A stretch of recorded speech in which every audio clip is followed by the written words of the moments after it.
दोस्तों नमस्कार, चर्चा करेंगे कहाँ पे निफ्टी कामकाज कर सकती है एक्सपायरी के एक दिन पहले, क्या हमारा प्लान रहेगा। आज हमने जो डिस्कस किया था, देखिए हमारे दो लेवल्स है ना, एक 24,235 का और एक था 24,080 के आसपास का। दोनों ही लेवल्स को मार्केट ने ब्रेक नहीं किया, ब्रेक इन द सेंस किसी भी पॉइंट के ऊपर मार्केट ने क्लोजिंग भी नहीं दी। ठीक है, छोटे स्पाइक्स आए, यहाँ पे 2 पॉइंट से मार्केट ऊपर ब्रेक किया, यहाँ पे दो तीन पॉइंट से मार्केट ने नीचे ब्रेक किया। बट ये तो सुबह के टाइम है तो इसको कंसिडर नहीं करेंगे, फर्स्ट 5 मिनट्स के कैंडल के अंदर इसको कंसिडर नहीं करेंगे।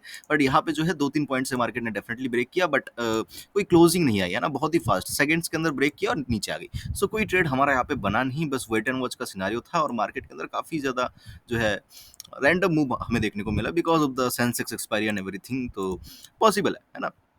सो अगर मैं डेली टाइम फ्रेम पे जाऊँ तो थोड़ा-सा जो है, थोड़ा-सा ये कैंडल मुझे ठीक नहीं लग रहा है मार्केट के अंदर, बट हाँ, ये पॉजिटिव बन सकता है अगर मार्केट कल गैप अप खुल जाती है, ठीक है? लेकिन ये कैंडल नेगेटिव है और नेगेटिव ही रहेगा अगर कल मार्केट फ्लैट या गैप डाउन खुल जाती है, इसको ध्यान रखना है।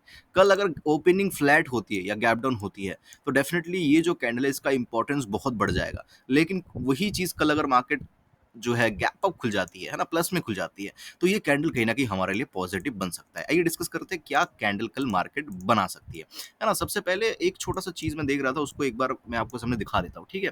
तो देखो मार्केट के अंदर क्या था, मार्केट के अंदर ये एक रेंज था ऊपर की तरफ, ठीक है? ये एक रेजिस्टेंस था, ये जो है एक सपोर्ट मार्केट ने बनाया था। अब इस सपोर्ट को मार्केट ने कुछ पॉइंट से ब्रेक किया था। अब क्या होता है ना कभी-कभी कि मार्केट सिमिलर पॉइंट्स मार्केट दे देती है। यहाँ पे अगर आप देखोगे तो ये मैंने ले लिया यहाँ पे, है ना? This is the excess price और इसको उठा के यहाँ पे लगा दो। है ना? इसको उठा के क्या करो, यहाँ पे लगा दो। अगर मैं इसको कंसीडर करूँ दिस वन, ठीक है? तो इसको उठा के यहाँ पे लगा दो। तो अगर आप देखोगे तो ये एक्सेस प्राइस अगर मतलब इसको अगर मैच करना होता मार्केट को, तो मार्केट कहीं न कहीं आज ही की आज और नीचे आ जाती। बट मार्केट ने वो किया नहीं। ठीक है, समझ रहे हो मेरी बात? मतलब क्या होता है ऐसा ऐसे चार्ट के अंदर कि एक्चुअल आपका सपोर्ट और रेजिस्टेंस जो है वो ये है। ठीक है? This is the actual resistance, this is actual actual support. But ये जो है एक्सेस प्राइस है। मार्केट सिमिलर एक्सेस प्राइस यहाँ पे क्रिएट करके फिर से नीचे आती है। बट जो चार्ट बना है उस हिसाब से अगर मार्केट को नीचे आना है, तो 2 दिन के अंदर मार्केट आपको जो है 23,870 के नीचे दिखेगी। ध्यान से सुनिएगा मेरी बात को। अगर मार्केट आने वाले 2 से 3 दिन के अंदर 2 से 3 दिन के अंदर अगर मार्केट हमें 23,870 के नीचे डेली बेसिस पे क्लोज करना चालू कर देती है मार्केट, तो हमें फिर से जो है यहाँ पे मिनिमम टारगेट जो है 23,000 और फिर जो है टारगेट जो है 22,000 तक के जो है टारगेट्स ओपन हो जाएँगे। समझ आई क्या बोला मैंने? अगर मार्केट इसके नीचे क्लोज कर देती है 1 से 2 दिन और 3 दिन के अंदर, है ना? ये स्टार्ट हो जाएगी, यहाँ पे रेड कैंडल बनेगी, फिर दूसरा रेड कैंडल यहाँ पे, फिर तीसरा, फिर जो है एकदम से मार्केट 23,000 और अगर 23,000 ब्रेक हुआ तो आने वाले दिनों में एक झटका देके मार्केट फिर से जो है 22,000 तक आ सकती है, ये मार्केट की चाल हो सकती है।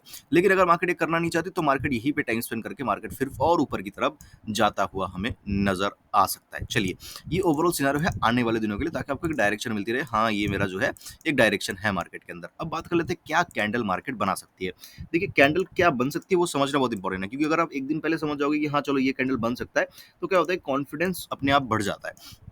अगर मार्केट गैप अप वगैरह खुलता है, ठीक है, गैप अप वगैरह अगर खुलता है मार्केट, मार्केट को आज के क्लोजिंग के नीचे नहीं आना चाहिए। तब क्या होगा पता है? तब ये जो कैंडल का बॉडी है, ये बॉडी ही एक पूरा सपोर्ट की तरह काम करेगा। ठीक है, ये बॉडी है लगभग लगभग 190 से लेके और क्लोजिंग हुई है 165 के आसपास। तो ये जो ओवरऑल 20 पॉइंट का रेंज है, ये मार्केट के लिए सपोर्ट बन जाएगा। अगर मार्केट गैप अप खुलती है, ठीक है, तो कहीं ना कहीं गैप अप मतलब इसी कैंडल के अंदर बट गैप अप खुलती है, तो क्या होगा इसी कैंडल का जो है ये सपोर्ट बन जाएगा और कहीं ना कहीं यहाँ पे इस तरीके से मार्केट ग्रीन कैंडल फॉर्म करता हुआ आपको नजर आ सकता है। ये पहली पॉसिबिलिटीज नजर आ रही है, ठीक है।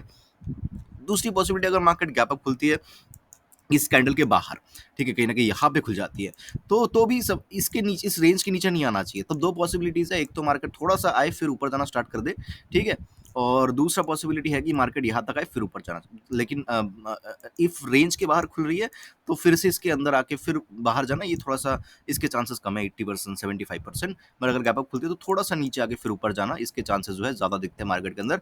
तो ये कैंडल जो है मार्केट बना सकती है, ठीक है। बहुत बड़ा गैप अप खुलती है मार्केट 24,400, 24,500, 24,350, तब मैं डेफिनेटली पी की तरफ इंटरेस्टेड हूँ। पहला कैंडल, पहला 5 मिनट का जो कैंडल रहेगा उसके लो के नीचे मैं पी की तरफ इंटरेस्टेड हूँ, है ना। अगर मगर बहुत बड़ा गैप अप खुलती है, बहुत बड़ा मतलब यहाँ से मार्केट 24,150 के आसपास क्लोज हुआ है, लगभग लगभग 200, 250, 300 पॉइंट अगर मार्केट गैप अप खुलती है तो मैं पी की तरफ इंटरेस्टेड रहूंगा। तब बहुत कम चांस है कि ऊपर खुल के फिर से मार्केट खींच दे। खींचने को खींच सकते हैं, कोई दिक्कत नहीं है, ऐसे बुल रन के अंदर मार्केट खींच सकती है, बट एक्सपायरी है एक दिन बाद, तो थोड़ा-सा रियल लगता है मार्केट यहाँ पे फिर कहीं न कहीं मार्केट जो है इन किसी पॉइंट के आस-पास ही क्लोज़ करना चाहेगी, 24,000 के आस-पास एक्सपायरी के दिन, है ना? तो बहुत रियल लगता है कि मार्केट ऊपर खुल के फिर से एक ग्रीन कैंडल बना देगी। ख़ैर हम डिस्कस कर लेंगे वो चीज़ भी। अब बात आती है फ्लैट और गैप डाउन खुलती है। फ्लैट और गैप डाउन के केस में मार्केट को किसी भी सूरत में इस कैंडल के हाई को ब्रेक नहीं करना चाहिए। तब यहाँ पे एक रेड कैंडल जो मैंने आपको बना के दिया था, वो बनने के चांसेस पूरे-पूरे मार्केट के अंदर यहाँ पे रहेंगे कल, है ना? सो फ्लैट या गैप डाउन के केस में। तो ये मेरी ओवरऑल मार्केट को देख के मुझे ये समझ आ रहा है फिलहाल के लिए। ठीक है, चलिए बात कर लेते हैं कहाँ पे कामकाज हम कर सकते हैं, कैसे क्या प्लान रहेगा। देखिए मार्केट अगर फ्लैट खुल जाती है, तो हमारी एक्सपेक्टेशंस क्या है, मार्केट नीचे की तरफ आ सकती है ना? सो हम कहीं न कहीं इस पॉइंट के नीचे, ठीक है? इस पॉइंट के नीचे, ये पॉइंट कहाँ पे है? 24,080 के आस-पास ही आ रहा है, फिर से वही कल का ही लाइन है। तो 24,080 को अगर कल मार्केट ब्रेक करती है, हम डेफिनिटली पी की तरफ इंटरेस्टेड रहेंगे। टारगेट्स हमारे मिनिमम जो टारगेट्स मुझे नज़र आ रहा है, वो कहीं न कहीं नज़र आ रहा है 23,900 के आस-पास तक के टारगेट्स देखे जा सकते हैं। 24,080 को अगर मार्केट ब्रेक कर देती है तो। तो ये एक ट्रेड होगी। मार्केट अगर गैप डाउन खुलती है, तो एक बार एक झटका ऊपर की तरफ आ सकता है ना? तो हम क्या कर सकते हैं, गैप डाउन खुलने के बाद पहला कैंडल अगर रेड बनता है और उसके लो को अगर मार्केट ब्रेक करती है, तो हम पी की तरफ इंटरेस्ट रहेंगे। ध्यान से सुनिएगा, पहला 5 मिनट सारे 5 मिनट्स के कैंडल, 5 मिनट्स का कैंडल अगर रेड बनती है गैप डाउन खुलने के बाद, उसका लो ब्रेक होता है, तो हम पी की तरफ इंटरेस्टेड रहेंगे। लेकिन ध्यान रखना, उसका हाई स्ट्रिक्ट ऐसे रखना। एक बार एक झटका मार्केट फिर से यहाँ तक दे सकती है, उसमें उलझ मत जाना। ऐसा लगा जा रहा है तो जा रहा है, कोई बात नहीं, फिर से आएगी मार्केट, फिर से ट्रेड ले लेंगे, अच्छा ट्रेड, ये कवर होकर डबल प्रॉफिट दे देगा, कोई दिक्कत नहीं है। अगर गैप डाउन खुलती है, पहला कैंडल रेड कैंडल नहीं बनती है ना, तो सपोज कर लो ग्रीन कैंडल बन गई या कुछ और कैंडल बन गई, तो उसका जो ओपनिंग प्राइस रहेगा उसको ब्रेक होने का इंतजार करना है। अगर ऐसा कोई कैंडल बना, फिर भी इसका ओपनिंग प्राइस ब्रेक करने का इंतजार करना है। जैसे ओपनिंग प्राइस ब्रेक होता है, हम यहाँ पे पी की तरफ इंटरेस्टेड हो जाएंगे फिर से। तो ये नीचे की तरफ फ्लैट की बात हो गई। फ्लैट खुल के अगर मार्केट ऊपर चलने लगती है, ये भी एक सिनेरियो बन सकता है जिसके चांसेस थोड़े से कम है, 20-25% के आसपास। तो अगर मार्केट फ्लैट खुल के ऊपर चलने लगती है, तो 24 वही 235 का हमारा स्ट्रिक्ट लेवल रहेगा। इसके ऊपर हम कॉल की तरफ इंटरेस्टेड हो जाएंगे, 24,235 के ऊपर फ्लैट खुल के अगर ऊपर चलने लगती है, गैप डाउन खुल के भी अगर ऊपर चलने लगती है, कॉल हम 24,235 के ऊपर ही लेंगे। ऊपर की तरफ टारगेट क्या हो सकते हैं, 24,400 तक के टारगेट देखे जा सकते हैं। ठीक है, 400 450 भी हिट कर सकती है मार्केट, कोई दिक्कत नहीं उसके अंदर। अब बात कर लेते हैं जो इंपॉर्टेंट है, गैप अप, है ना? गैप अप अगर खुलती है, देखो जैसे मैंने बोला यहाँ पे अगर खुलती है, तो क्या होगा, मार्केट नीचे आएगी, एज सपोर्ट लेगी, फिर ऊपर चली जाएगी। तो जो जो थोड़ा सा रिस्की ट्रेडर्स है ना, जो थोड़ा सा रिस्क ले सकते हैं, वो कहीं ना कहीं इसी जोन के अंदर ट्राई कर सकते हैं कॉल का ट्रेड। ठीक है, और जो सेफ प्लेयर्स है वो वेट करना कि 24,235 को मार्केट तोड़े तोड़े तभी हम जो है ट्रेड को ले। अगर मैं 235 के ऊपर ट्रेड ले रहा हूँ, मेरा बहुत ही छोटा एसएल 24,200 का या 205 के आसपास का मेरा जो है एसएल रहेगा। ठीक है, बहुत बहुत ही छोटा एसएल के साथ मैं जो है यहाँ पे कॉल की तरफ इंटरेस्ट रहूंगा। टारगेट्स बहुत बड़े हो सकते हैं। अगर मार्केट गैप अप खुलती है इसके ऊपर, राइट, इसके ऊपर, तब थोड़ा सा प्रॉब्लम है। तब हो सकता है मार्केट इस हाई से सपोर्ट ले ले, हो सकता है इस रेंज तक आए। तो क्या करना है, वही सेम, मार्केट अगर इसके ऊपर खुलते तो पहला कैंडल देखना है। पहला कैंडल अगर ग्रीन बन रहा है, तो उसके हाई के ऊपर 5 मिनट का कैंडल, उसके हाई के ऊपर कॉल की तरफ इंटरेस्टेड हो जाएंगे। अगर कोई और कैंडल बन रहा है, तो वेट करना, मार्केट नीचे आ रही है, कोई दिक्कत नहीं, फिर से जब ऊपर जाएगी, अपने ओपनिंग प्राइस को ब्रेक करेगी, तो हम कॉल की तरफ इंटरेस्टेड हो जाएंगे। तो यहाँ पे एक अच्छे टारगेट्स मार्केट दे सकती है इस तरीके से। ठीक है, अगर मार्केट बहुत बड़ा गैप अप खुलती है, बहुत बड़ा, मतलब 24,400 के आसपास, 24,350 के आसपास, तो एक ही सिनेरियो है, पहला कैंडल जो भी ग्रीन बने रेड बने डज नॉट मैटर, उसका लो ब्रेक हो, मैं यहाँ पे पी की तरफ इंटरेस्ट हूँ। बहुत बिग टारगेट्स नहीं है, मैसिव टारगेट नहीं है।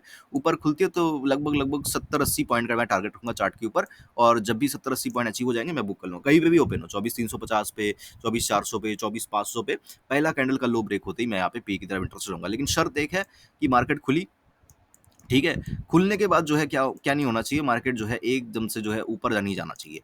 पहला कैंडल बना उसका, हाँ, सपोज कर लो 24,350 पे मार्केट खुली, और 24,420 तक चली गई, एक ग्रीन कैंडल बना दिया, लेकिन फर्दर जो है 50-60 पर मार्केट ऊपर चली गई, फिर नीचे आ रही है, फिर अपने लो को ब्रेक करी, ऐसा नहीं होना चाहिए।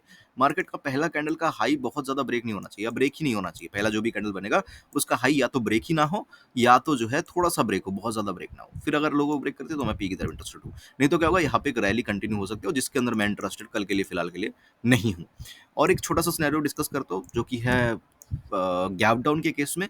गैप डाउन अगर मार्केट खुलते, तो हो सकता है मार्केट एक झटका ऊपर की तरफ दे दे, और हो सकता है वो झटका कहीं ना कहीं 24,235 को भी एक बार के लिए ब्रेक कर दे मार्केट, लेकिन फिर से इसके अंदर आ सकती है। ठीक है, तो फ्लैट के केस में या गैप डाउन के केस में, अगर मार्केट के अंदर हमने कॉल का ट्रेड लिया 24,235 के ऊपर, और वो ऊपर जाने के बाद फिर से रिवर्स कर रही है, और 24,200 के नीचे जैसे ही मार्केट फिर से आ जाती है, हम यहाँ पे अपने कॉल के पोजीशन से हट के वहाँ पे हम पीई की तरफ इंटरेस्टेड हो सकते हैं। थोड़ा-सा कन्फ्यूज़न लग सकता है, बहुत सारी चीज़ें, बहुत सारे सिनेरियोज़ डिस्कस कर लिए। 2 से 2-3 बार देख लेना वीडियो, आई होप कि समझ में आ जाएगा। आई होप वीडियो आपको अच्छा लगा होगा। अच्छा लगा तो लाइक कर देना। मुझे सुनने के लिए आपका बहुत-बहुत धन्यवाद।